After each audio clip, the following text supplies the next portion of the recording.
démocratique du Congo, Ngai Wabino, Samba Olonga, des pères et des mères, Nazane Sengwakwe, Babino Ebele, à travers République démocratique du Congo, à travers le monde pour partager Nabino, Basango, ya Mboka Nabiso. Bon début de week-end, Bisi Kanyon, Sobozami, à travers Mokili Mobimba, aux ala Nazi, en Europe, en Afrique, en Amérique, en Océanie, partout où ils ont se retrouver à travers Mokili Mobimba, Samba Olonga, Atombelio.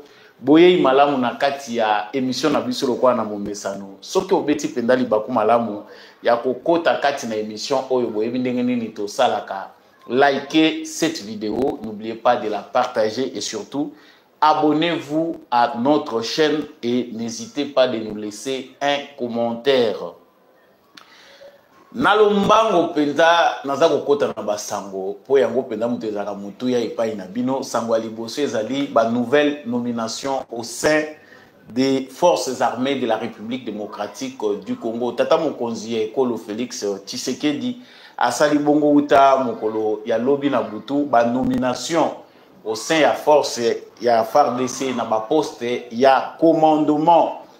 Naliboso tomoni chef d'état-major ezali lisusu Christian Chiwewe songe chatendenge toyebie tozui chef d'état-major ya sika na kombo ya général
en public, il n'y aura pas de crainte. Qu'est-ce qui se prépare au espace Grand Katanga? Tozongi la paix actualité on a pour kolobela yango. Tokolobela paix débat où ils allaient continuer. Il y a dialogue ou pas avec le M23. La ministre des Affaires étrangères de la République démocratique du Congo, Madame Thérèse Kaikwamba Azongeli, a propos na yepona ko fixer opinion sur prétendu dialogue direct avec le M23. Malgré cela, la manipulation continue. Nous n'allons pas nous fatiguer. Torozonga pepo na kopé cet éclairage là-dessus. Torobosa na kolobelate Maloba ya sous-secrétaire d'État américain aux affaires africaines Moli fait ye azali pe kozonga la sur processus wana ya Nairobi. Sans oublier Apple oyo tozali ko utiliser bango bazali ko continuer ko insister basi bastopaki approvisionnement na bango na minerai ya 3T oyo Rwanda na RDC ba produisaka, c'est-à-dire bango ba s'approvisionnaka kuna te. Et sengeli to croire na bango nomination politique te, ezali ba nomination ya batu moko bazalaka apolitique. Et comment selon Mibeko constitution na biso soda asalaka politique te, azali banda ya politique. Ba nomination ya liboso oyo eza sensationnel ezali que chef d'état-major na biso général otoyebaki otoyebiti siko parce que remise et reprise esalami nanu te na kombo ya Christian Chiwewe atiki ebonga na ye uta lobby na annonce ya nomination ya général Jules Banza Mwilambwe oyo azali ko remplacer ye. Jules Banza Mwilambwe jusque là azalaki na maison militaire ya chef de l'État. Ye mutu azali heureux promu azali kokota na cour de rang pour koma lelo chef d'état-major général des forces armées de la République démocratique du Congo.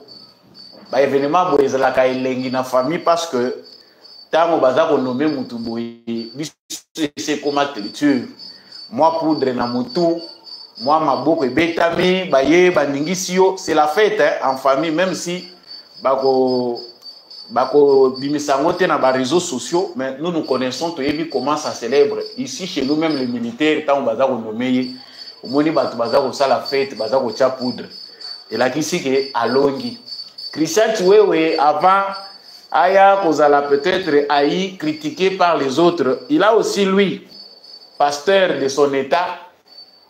Vraiment, tu vas voir qu'il a que ba fleur, ba lobeli par les chefs d'état-major général ya FARDC et voir même les ministres et la défense pour que ça soit sérieux. Ba momoko bazala à cœur na makambo za koleka. Il faut bazala aux alentours ya zone wana. Ba vendre la wana parce que les réalités qui se passent, le fait que Kinshasa eza musika makasi na makambo za koleka na est. Des fois, ils interprètent de leur manière. Batonso ba monaka biloko biso tozo ko beta na ba réseaux sociaux to lobaka biloko pe ba militaire ba pesa ka biso ta les aboy. Ba mususu ba perdaka ba poste na ba onka na makambo to lobaka. Ba mususu pe ezala ka acharnement on peut payer des communicateurs pour na ko vilipender mutu alors qu'il n'est pour rien. Mais dans la plupart des cas, des réalités nous parviennent où ils appellent liés na distance où ils allaient ko kabola.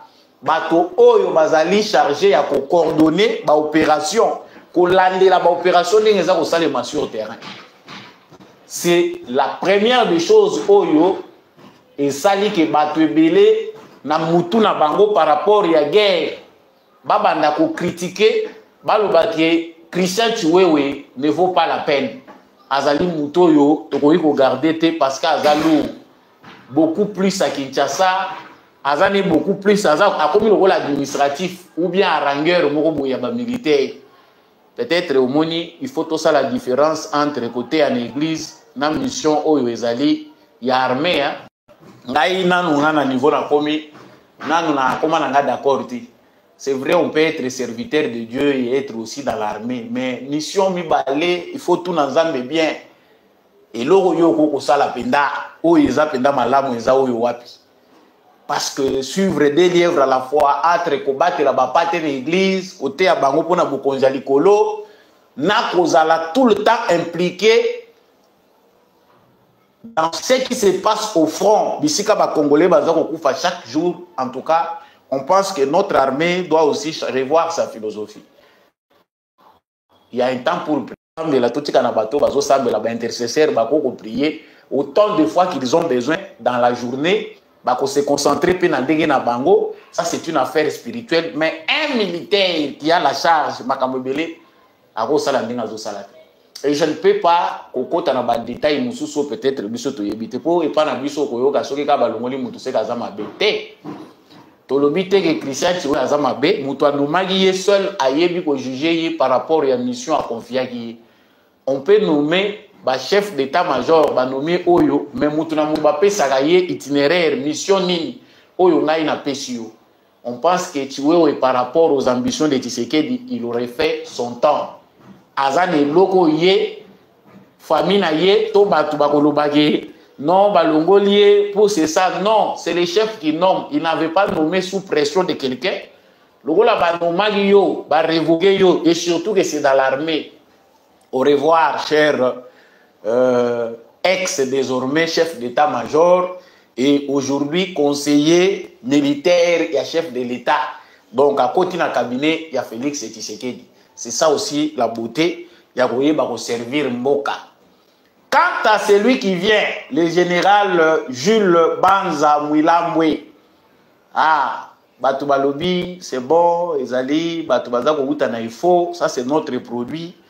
Azali produit moko ya lamu ba mususu balobi ya bozo bimisela biso batu oyo bayebanite abunda wapi asala nini.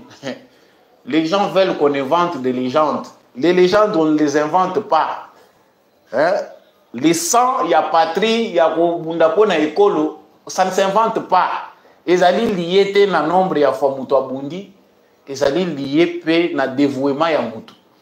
Bacheyo, peu importe expérience, je prends seulement un exemple facile. Tout le monde a un même si dans le comité, c'est la ministre de la Justice. Quand il a la volonté de faire, la motivation n'est pas l'argent. Dès seulement les débits, sans argent, on peut voir que au bazar au populisme, mais ali lié na volonté na yé, ya ko faire avancer ma camp.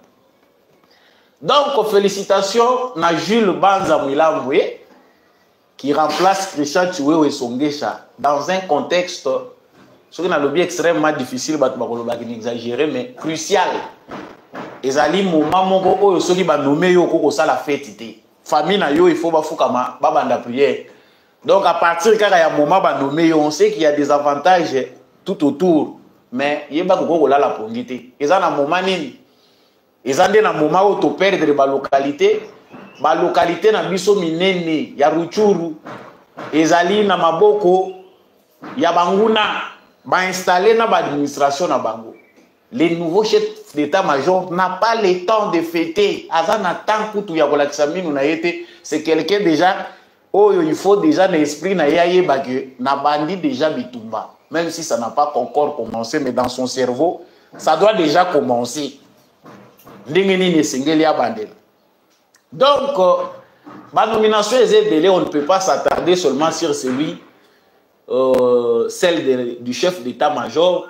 Qu'on a problème ezali penda mingité pour au moins ba congolais ba nomination ba to ba komia kota la 1 tribu 2 fasi. Toza ko koma malema tribu aza colonie a pour la nini ba tiaki oyo oya landi aza moluba. Il y a du tribalisme dedans dans Makambo, il y a des gens, quand on nomme, lui n'a pas le temps de vérifier dans les CV qu'est-ce qu'il y a à voir avec les compétences. Bah, tout le temps, on va nommer, il cherche d'abord à voir tribu à Moutouane Zanine. Est-ce qu'Aza Rwandais, toi, Aza Congolais? Allez, direct, à côté, il y a des détails, il y a des critiques dans les réseaux sociaux et à travers les médias. On a le beau déjà beaucoup comme on a réseau, ça il m'a déjà partout. Il y a des gens qui font trop de bruit. Même sans vérifier l'information. À 60%, tout le monde a espace et linguistique. À 60%, pourquoi Kazako Tchamba tu as école hôtel? Pourquoi Zako Tchamba tu as école hôtel? Mais à Tozako Lobawa, où ils ont troisième fois depuis que tu as changé le chef d'état-major, tu as toujours dans l'espace Grand Katanga. Nous avons zone Wanate depuis le général Mbala Moussens. Qui nous awa na général Jules Banza, nous sommes toujours dans les grands Katanga. Personne n'écrit à la tribalisation. Il y a poste, il y a chef d'état-major général, il y a FARDC. Mais si Ekori Kolongwa se retrouve dans la province Moussous, les gens vont chercher à relier avec le président de la République. Ah, Basali Bongo parce que Azali Mouto Ekolo naïe. Na la nomination Moussou Far Ezali, il y a général-major Christian Daiwel, oyo bato bayebi malamu ye mukolo yo muto asimbi demiap bato Moussou ba koma ko beta maboko balobi demiap kutu ezo sala musala koleka aner parce que aner to yebite na boye boya ko zwanga na butu naza ko finga bino te nga naza ko lobaka oyo bato nyonso bazo loba. Des fois nous sommes les porte-parole de ceux qui disent tout bas. Aner ezako yokanate par rapport à Demiap mais soda makasi oyo Tshisekedi atiaki na demiap Christian Ndaiwel azwi ebonga ya sika komi chef d'état-major ya ba force terrestre. Donc mapinga nyonso FARDC oyo abundaka na se commandant na bango ekomi nde général Christian Ndaiwel ye mutu sikoyo asimbi force terrestre. Ezalaka kaka fete, mais tomonaki awa dernièrement mon général bazwi batie bino bapete soki badekore bino soki na légion d'honneur soki nini oyo bafrançais basalaki epa na bino awa. Biso tokoma kotambola na adage français oyo elobaka prudence et mère de sûreté. Aux agents général ya forces armées de la République démocratique du Congo ata na CV na yo batiete quelque part que non les Américains nini ba médaille yo les Congo nde mutu ko honorer yo mieux. Mais tout monde a dit lobby mikoleleka kiawa ba décorer et pas ba français bato baza capable te ya kolanda biso na voie diplomatique otozo okende ba décoraki général na biso Christian Ndaiwel oyo akomi chef d'état-major ya force terrestre oyo ba décoraki na légion d'honneur na bango balobi pour na compétence na ye bravoure na ye. Nous savons pas comment ils ont fait pour na kolandela ba détail wana nyonso ko arriver na conclusion bango bazui. Donc pour le général major Christian Ndaiwel, la tâche est aussi encore extrêmement difficile. Dans le contexte moko ya bitumba. Alors que pendant 3 ou 4 jours, nous avons perdu du terrain face à l'ennemi. Le général Christian Ndaiwel a simbi la force terrestre. Et également le général Chiko Chitambwe, nommé commandant de la première zone de défense. Première zone de défense pour na bateau bayebi eza Kinshasa, Congo central ou eza ba Congo ya kala, aux 8 grands bandundu Équateur, ezali première zone de défense selon cartographie ya armée na biso. Donc général Chiko Chitambwe a commis commandant ya première zone wana de défense ye mutazo kipe mapinga nyonso na coin wana oyo tutangi ya ba province. Mais balongoli bango côté bazalaki na zone 3e zone de défense po ezali nord Kivu, sud Kivu kuna balongoli ye na Kabundi asalaki succès awa mingi. Ah c'est Kabundi qui trahit ngai o naza ko lobawa. J'ai été vilipendé par certains de nos téléspectateurs. Bandeko mususu balandaka biso awa.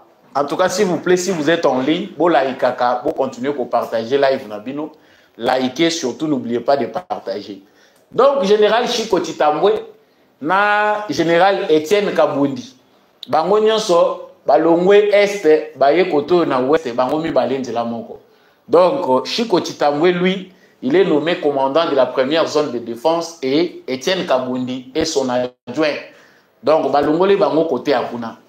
Est-ce que Zali, par rapport, il y a résultat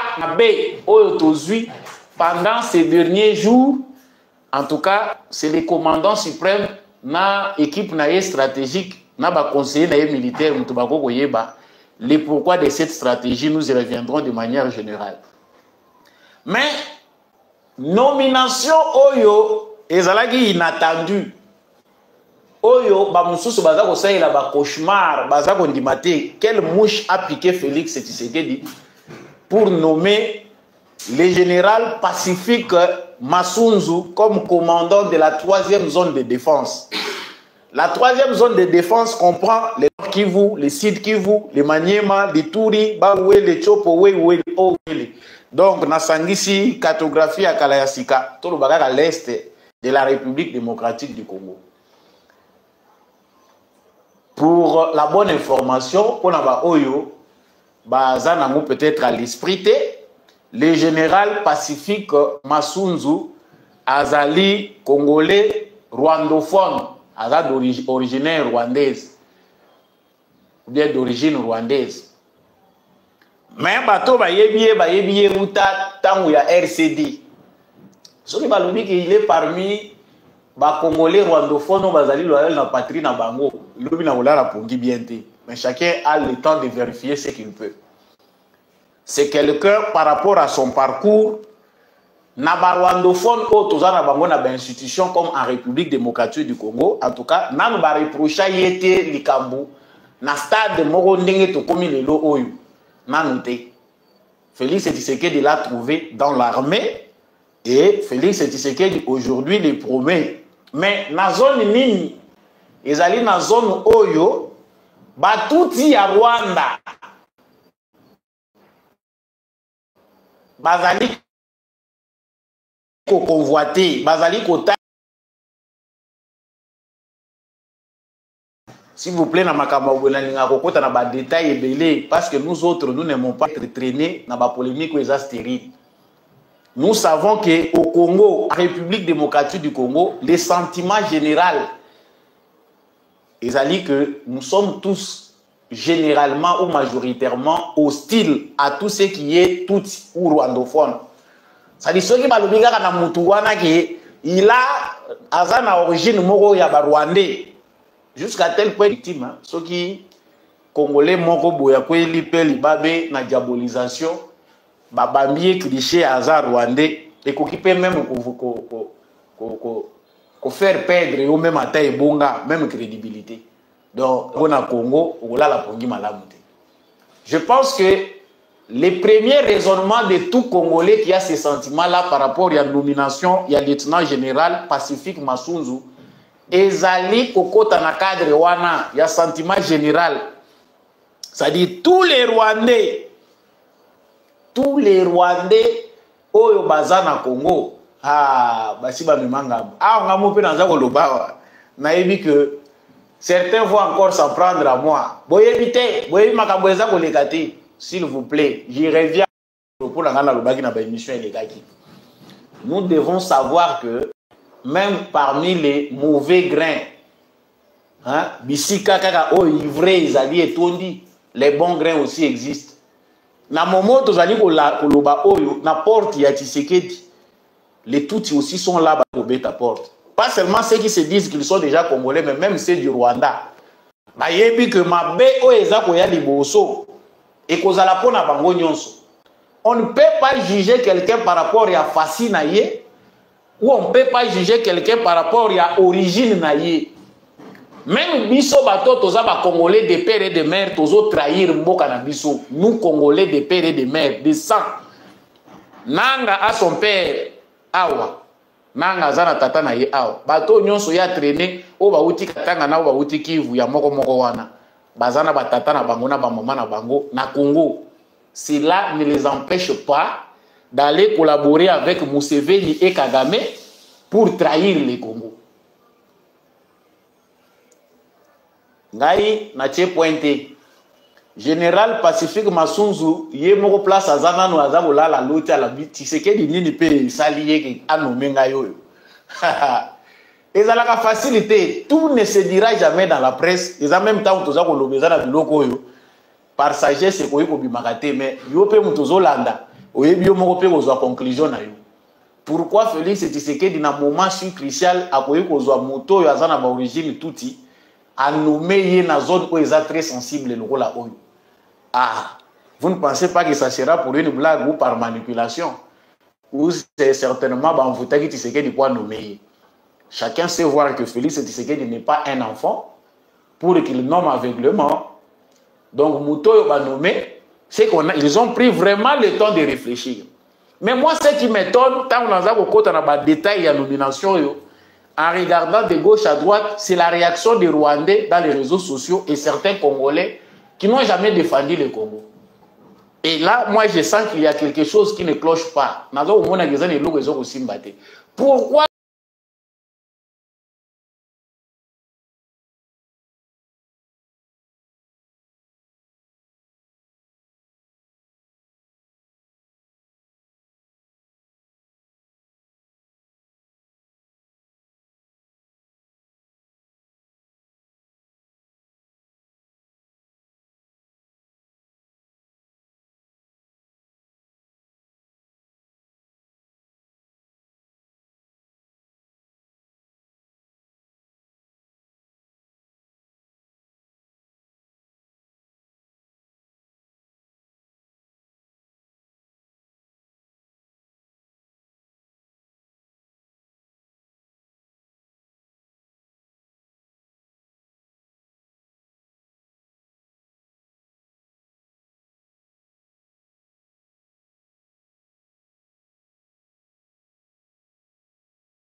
Mbote. Gloire.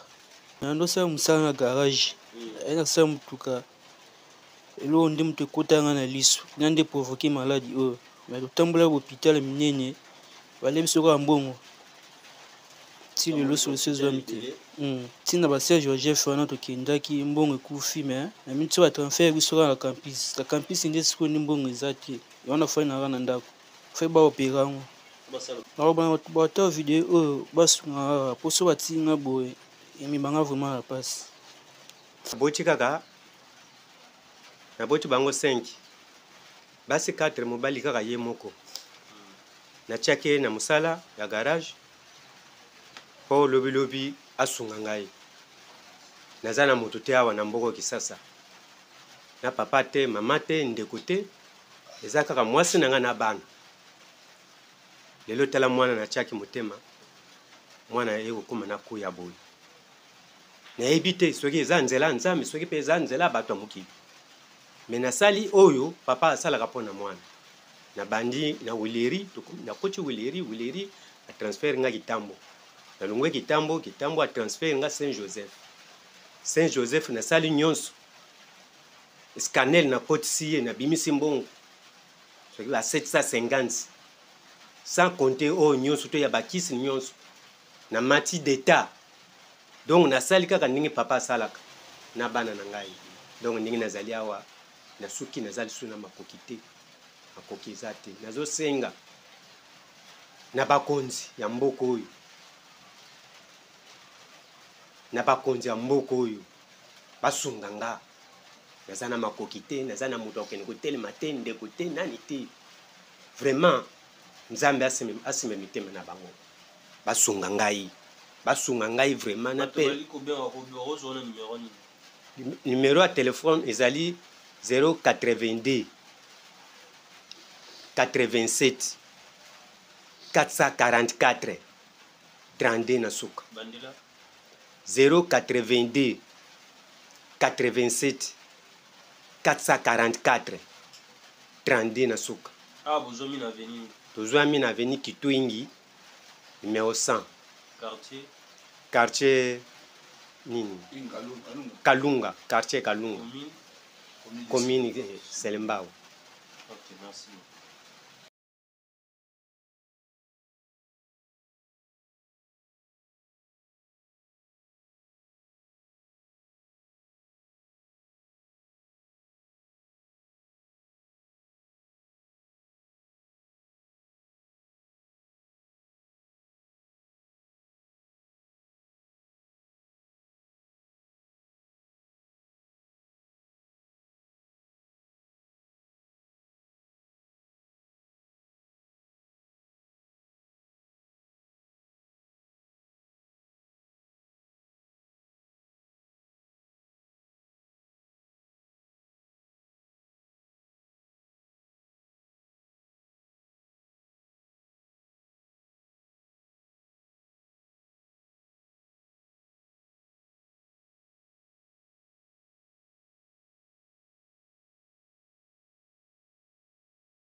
pour qu'ils nomment aveuglement.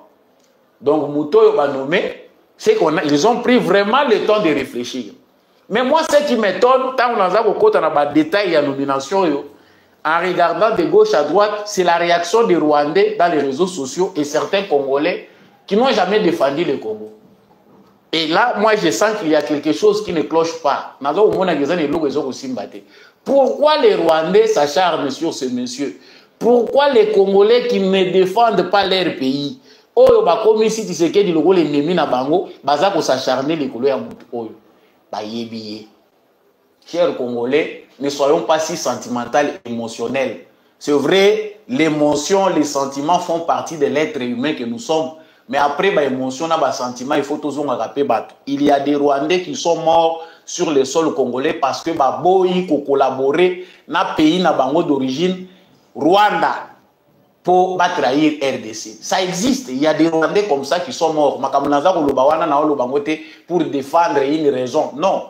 Les raisons stratégiques qui ont poussé Félix Tshisekedi Yakozwa, Mouto Yazana ba origine tout il nommé na zone où ils allaient à haut risque. Et ça dit qu'à stratégique na Yemongo Tshisekedi. Et quand ça ne va pas marcher, c'est lui-même le premier. Nomination il y a armée dans la politique était. Même temps où biso toza ko critiquer avant toza ko chama kelele yo soki le loza chef de l'état nomination na kati armée. Et ça n'a rien à voir avec la politique. Et ça n'a rien à voir avec la politique. C'est lui qui nomme, c'est pourquoi il nomme. Même ceux qui errent et salami, c'est lui qui va en assumer les conséquences. Donc nous devons d'abord premièrement laisser la marge de manœuvre dans Mouto Aza commandant suprême de la forces armées. Et ça première fois tu sais que dans ça la makamwana. Ba mususu pe ba mekai bango ndengi wana. Ah oyo Rwandais oyo abomisa ba tu sais que dia tie pour nani. Les lois Aza en prison. Je préfère m'arrêter là pour ne pas aller trop loin dans mes détails. Parce que ça n'a pas de détails. On a peine à dire que le bâti. Oh, bâti moussou baza kolanda bazana. Et ça n'a pas tout. Oh, banomagi bango na ba circonstance à bout. C'est que dans ça il le la yebi na yiti. Banomé y na point moko stratégique. Aujourd'hui il est en dolo. Faites attention. Muto yo zo mona zoba parce que yo osuki kaka place oyo mayele na yo eza kosuka. Attention. Attention, et ça, est très stratégique. Il faut les garder aussi pour nous. Le problème avec nous, Congolais, c'est que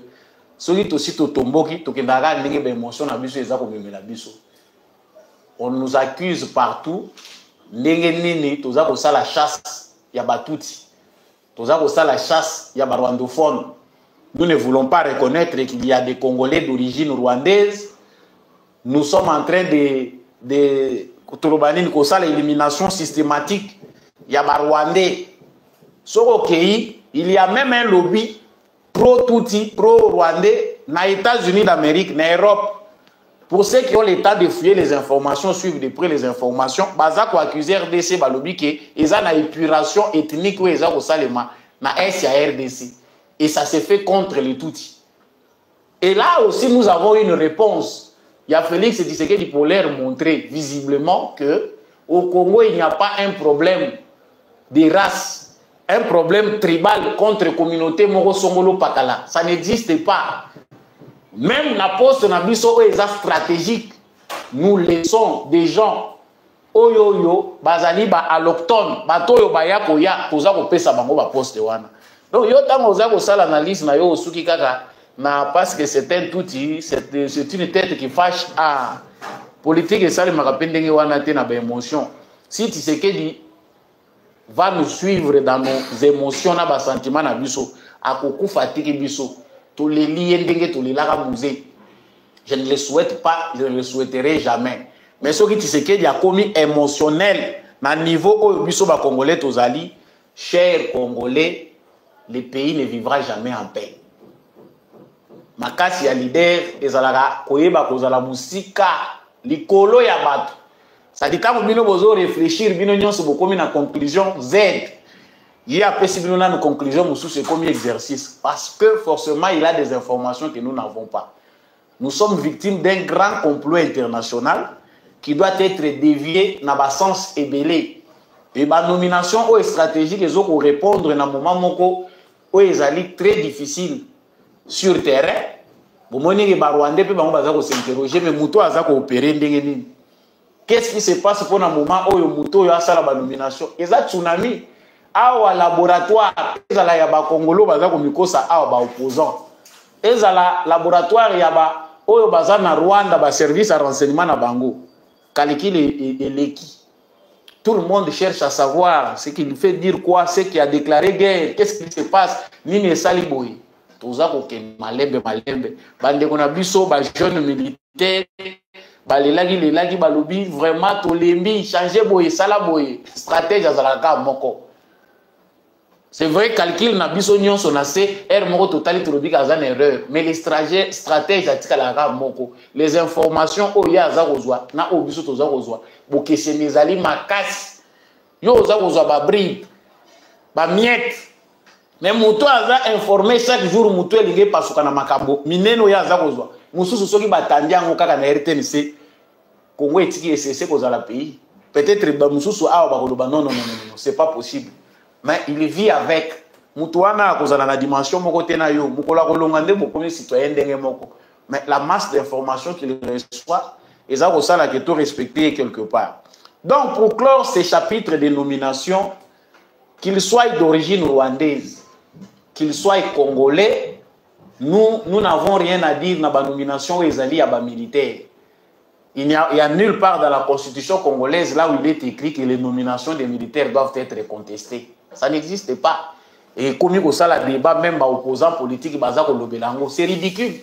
Il y a la chef d'État, aux alliés commandants suprêmes des forces armées, aux alliés pour appliquer, aux alliés pouvoir na yo, aux PCO na constitution, batubalobi na yo non te, ezandenge wana te, il faut agir selon ndenge biso toza komonela.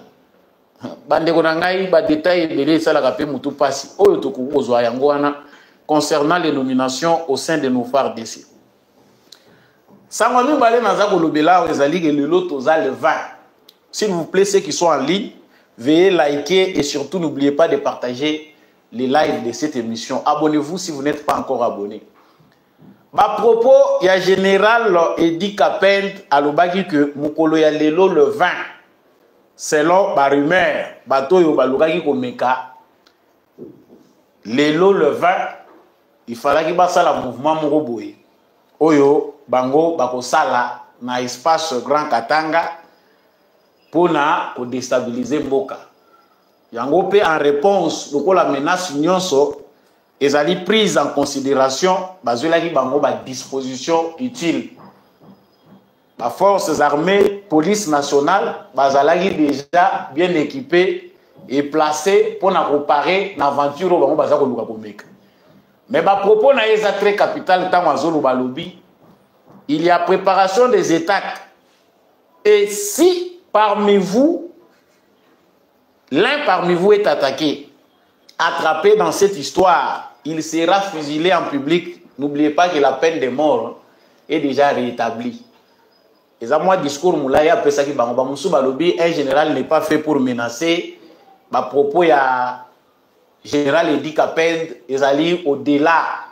Il y a statut na il y a militaire. A commis ko ça là, ma propos moko, ils allaient, ma propos, il y a ma politicien. Non. C'est ça aussi le travail d'armée, ils allaient qu'on rassurer. Il y a ça qu'on peut sa morale dans ma troupe, parce qu'il y a eu que parmi ces troupes, ils ont tenté par les politiciens pour posséder l'aventure moko songolo pakala. Dieu ne dort pas tant que bazako yebisa bandeko balala bandeko bazako pesa ba prophétie, bandeko bazako sambela, balobi bazolinga ba déstabiliser espace Grand Katanga. Oui, nous entendons et nous savons bien que ce qui est révélé est condamné. Pour ceux qui prient, croyants ou chrétiens, ils savent que ce qui est révélé est condamné. Différence à Mounena Ozali que Félix Tshisekedi, si ba informé, pour ceux qui erreur yawa, à Kolobate qui ba informé, que ça soit na Congo central, que ça soit dans les Katanga, que ça soit dans les Kasaï, ils ont une planification moko ici salement. Bato balandaka ba émission na biso ndenge tolobaka na lobaka na émission moko mutu moko apesa na information à partir des États-Unis. Na mondeli. À l'obi 6 provinces de la République démocratique du Congo, au total 6. selon plan et renseignement na bango bazana besoin ba déstabiliser wana ba province wana 6 parce que Félix Tshisekedi n'écoute pas. Na plan oya bango Félix Tshisekedi devait suivre à la lettre. Soki ba lobby ya tosi, ba lobby ya tosi. Mais le fait que ba monique na stade moko boy Félix Tshisekedi aye ko afficher nationalisme na ye. Afficher vraiment patriotisme na ye amonani kaza mutu moko akotosa bango te na o nyonso bango baza ko lobaka. Ils ont pensé que il faut créer un mouvement de déstabilisation. Oyo Kabila za ko sala. Oyo komisi lelo Moïse Katumbi exilé politique forcé. To yebite s'il va venir. Ça on met entre guillemets. Mais pour l'instant, na yebi ke azara mandé fou ebele, azape na souke ebele, azoboko la lokola nga alors que lui d'habitude il ne fait pas ça. Mais awa naza ko mona ye bakomi ko kende malema bakoya ko kana pamba na Délice Sanga. Ce qui fait qu'il est dehors. Et ça parce que c'est Oignon Sobango va prévoir qui c'est qu'ils avaient prévu à travers les frontières de la République démocratique du Congo et Salamité. Oyo Bango va bongisa qui va planifier pour l'année 2024 et Simbité. Et bah moni de Félix Tshisekedi peut avoir fort parce que yaka ka senase comme si elo eza ko sale matin mais elo eza ko sale. Vous pensez vraiment que avoir quelques généraux et colonels na kati ya armée oyo ici est commis à 80% rajeuni, c'est suffisant pour na lelo bossa la coup d'état ou bien pour déstabiliser Mboka. Les calculs sont aujourd'hui compliqués. Faut boto na miracle ya Tshisekedi pendant 3 années oyo à se focaliser na réforme ya armée. Comment il a fait pour les lots armés, tous allez qu'au effectif, il y a 400 000. Pour le bag, il faut que les à 500 000. Et le recrutement, ils vont continuer. Ce côté là, les bateaux et les bateaux, base stratégique, vous verrez que l'armée, vraiment, ils ont rajeuni. On a de nouveaux commandos, que ce soit pour la ville de Kinshasa. Ce qui comptait, les généraux, les colonels, ils ont contrôlé quelques militaires. Pour dire que c'est facile de déstabiliser Awa et puis tu sais qu'il va fuir, ce n'est pas un militaire, ils ne comprennent pas comment il a résisté. Il y a longtemps que un complot, il faut que tu sois un bribe, les dangers que courent les pays, les dangers, il y a combat, il y a changement contre le statu quo. Que ce soit les ennemis internes de la RDC, les politiciens ont bilongi. Oh, les lois de la Constitution. Que ce soit les ennemis extérieurs, les présidents africains, les européens, les américains. Oh, bango pona bango ba moni que Félix Tshisekedi na stade a commis, il veut amener le Congo na schéma mususu ya sika. Oui, pour ça là que pour négocier au Congo, il faut passer par la grande porte. Il faut un sacrifice pour ça. Pourquoi Félix Tshisekedi certains dossiers traînent? Les dossiers de l'indépendance, de la souveraineté du Congo, c'est le plus grand dossier où ils ont la moutou ya Tshisekedi. Et si aujourd'hui, dans le stade où ils ont arrivé à libérer Congo, na jouana, tozu indépendance, na bisoté pour que tout ce qui est décision congolaise puisse être prise par les Congolais eux-mêmes, quelque part, il aurait échoué en tant que président de la République. Yango bato bazako croire na changement ya constitution. Bato bazako croire que Félix Tshisekedi ou rien, ils n'ont pas tort. Na stade auto comme il n'y a pas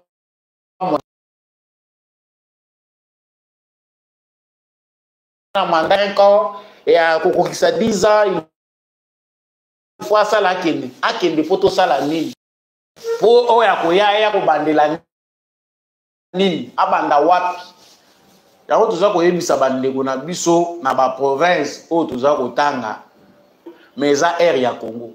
Facilitons la tâche na Félix Tshisekedi na niveau aza ko memela makamu ça peut aller rapidement ceux qui biso moko ba congolais tuza debout. Et en dehors de ces propos, il y a général Oyo, il y a processus il y a Luanda. Les débats pouvaient déjà finir. Débat il fallait que si là. Vous êtes nombreux en ligne. Likez s'il vous plaît, partagez la nouvelle. En tout cas, il faut liker. Abonnez-vous aussi. Les alliés du processus au Luanda. La vérité est déjà établi, hein, parce que ministre des Affaires étrangères, il y a République démocratique du Congo, azongeli luta oyo ba Rwandais, bazalaki ko publier à travers ba médias na bango yebi. Les ministres des Affaires étrangères du Rwanda, ba yebi que bazana soutien munene pour na musala information na République démocratique du Congo. Ils ont été pressés, il y a quoi informer biso ndenge nini Congo, Félix Tshisekedi andimi ko négocier na ba terroriste ya M23. Maintenant que la RDC a publié des documents, Oyo Mukanda bakomelaki facilitateur to médiateur angolais que biso Congo tokoki ko négocier lisusu na ba rebelle te ba terroriste te. Mais tu as vu que le processus est moko o ezali ko engager ba mouvement nyonso rebelle ezali na Nairobi. Et c'est pour cette raison là que le président kenyan s'était déplacé, l'ancien président kenyan Uhuru Kenyatta à se déplacer qui pour na koya na Angola. Vous allez bien comprendre que dans stade Otokomi, les jeux du Rwanda restent la manipulation. Des fois la victoire mususu ezalaka vu comme une victoire par des gens au baza déjà abattus. Et fort au Félix Tshisekedi a sali sur le plan diplomatique était Rwanda contre mur. Même la manipulation ne passe plus. Vous verrez que les journalistes ont foutami pour continuer à couper sa biso ba mensonge, ba commis au bout na ba mensonge na bango. Prenez les tweets, prenez les informations publiées par des journalistes comme Steve Wemby, comme Stani Boujakera, Zoyango, Chayango, banda ko landelaye pendant semaine mobimba. Okomona combien de fois il se contredit. Combien de fois ils sont obligés de se rattraper parce que ba comprendre que ma bena bango est commis étalé. Merci à les Congolais qui participer à combat. C'est comme ça. L'armée numérique du Congo s'élève petit à petit. Les Congolais prennent conscience que nous ne pouvons pas, nous, au moment où nous sommes agressés par les Rwandais, que des moyens sont mis en jeu pour nous manipuler. Bisoto s'attaque à Tshisekedi. Bisoto s'attaque distrait à Tshisekedi pour cible na biso. Le message est bien passé. Mais la sous-secrétaire d'État américain aux affaires africaine, Molly Fay, n'habite ceux qui en anglais prononcent les anglophones pour aider. Le président Kenyatta, Uhuru Kenyatta, a accepté de faciliter la négociation de pourparlers entre le M23 et la République démocratique du Congo. La communauté de l'Afrique de l'Est a soutenu les transferts à l'Union africaine de ces mandats de lutte contre les groupes armés dans l'Est de la RDC. Donc, bazongi si Kagame kaka na point wana ya départ. S'ils peuvent chercher la manipulation, et n'a plus le droit d'avoir lieu parce que même bango communauté internationale où on va fabriquer qui mutuna bango Kagame bazali sous natan wana ti. Au stade où nous sommes arrivés, nous nous réclamons justice parce qu'il n'y a plus de reproches à nous faire. Bolobaki FDLR, biso tosi tondimi, les Kamboya FDLR, mais Rwanda zako lukanidi. Awa tozako luba mandoki bango bazako utiliser balukeli bango. Des organisations des Rwandais qui vivent au Congo, bazape bango pe kokoma ba lettre. Pourquoi la communauté internationale ne peut pas prêter oreille à ce que disent les réfugiés rwandais qui sont au Congo? Pour qu'on organise aussi un dialogue au Rwanda. Parce que tous les Hutus ou les Rwandais qui vivent au Congo sont mal vus par Kagame. Bakomi ba FDLR. Bakomi alibi na justificatif. Pourquoi ne pouvez pas ouvrir les frontières? Ndenge bosenga ka Mobutu n'époque wana ki afongola ayamba ba